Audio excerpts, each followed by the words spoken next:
Welcome to the first video in my series for Dark Eldar. So here's a squad of Kabalite Warriors.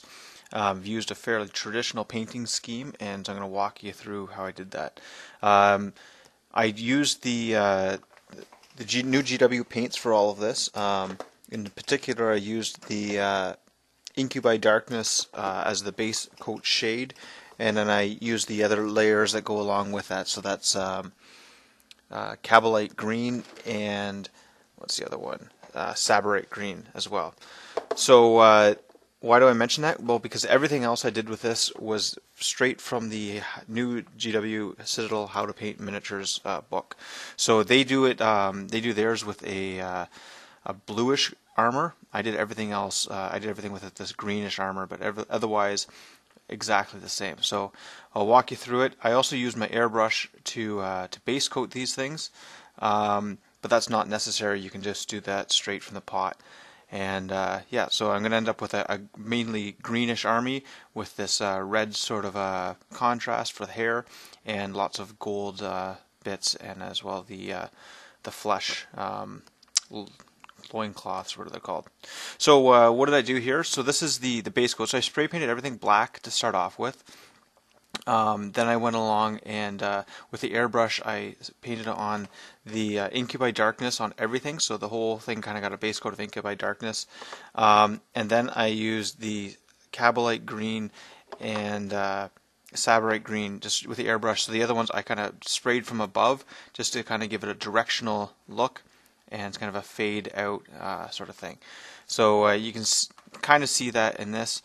The top surfaces are going to be lighter, and just did that to help speed things up and get my base coats done.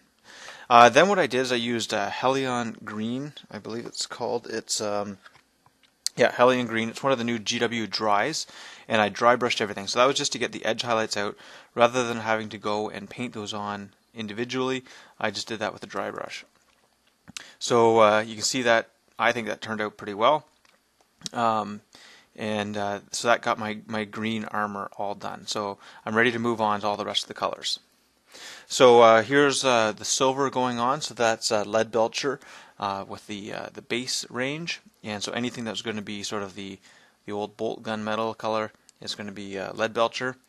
And painting in on the guns there, trying to keep within the lines, but this here is going to end up being gold, so I don't have to worry too much about that. Okay, so for the gold, the base coat there is Balthasar gold. It's the base gold, dark gold, and the painting on there in the blaster and shoulder pads and a couple details here and there. And you can see the whatever the thing is over their heart, and some of the guys have details on their helmets like that and whatnot. So oh yeah, and they all have these little daggers in the back, and so that's Rhinox shade. Rhinox. Where is it here? Rhinox hide is the name of that color. It's basically the old scorched brown. And then I've got Bugman's Glow going for the bit here, and for the base coat of the bone is going to be oh, I don't have that. Oh, Xandri Dust. Xandri Dust. And for the eyes, I've got the purple here, which is, I've got to find another page. Pink Horror is going to be the purple there. Okay, so yeah, Pink Horror on the eyes and the hair, Xandri Dust, Rhinox Shade, and Balthasar Gold. Okay, so now what I'm doing is I'm starting to highlight this. So I've given washes to it first, and the wash for that is going to be Agrax Earth Shade. Actually, no, sorry, Rakeland Flesh Shade is for that. The Agrax Earth Shade is for the bone. And then that's going to be highlighted up with Screaming Skull. Oh, sorry, that's the bone. What am I talking about here? Okay, sorry, the highlight here is Kadayan Flesh Tone and Kislev Flesh, and then Screaming Skull just on sort of the edges. And you can see the colors kind of working way up there. So I'm just painting this on, trying to do it thin a little bit, but I'm going to try to blend it as the layers go. And you can see sort of how that's... I tried to keep it a rough look. That's why the brush strokes, it also helps speed things up. Okay, so I've washed all of this here with Newland oil, all the metal bits. And for this gold here, I didn't worry when I painted the Rhinox hide over that because I was going to paint the highlights on these bits here. Okay, so I'm starting to highlight up the silver, and the gold. The gold's going to get Getta's gold and then brass scorpion. The GW way they do it, they like to put like a silver edge on things. I don't I don't particularly like that, and it adds a lot of time, so I just left that. But the silvers, where are they here? They're just going to get the regular silver treatment, which is here we are, Iron Breaker, and then Runevering Steel. Okay, so we're getting to the point where these things look almost tabletop ready. Just the other thing here, I for the bases, I used the new GW texture paints, which I'm enjoying. When I first reviewed them, I didn't think they were going to be that great, but in actually using them, they're quite useful. And if I could only find that gray, here it is here, Astro Granite.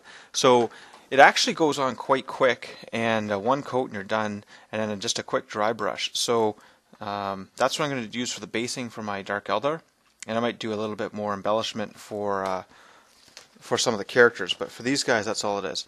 Okay, so for the hair, I did the same thing with the eyes. So it's pink horror base. Emperor's Children is the next color, and then a bit of white scar is going to go on there.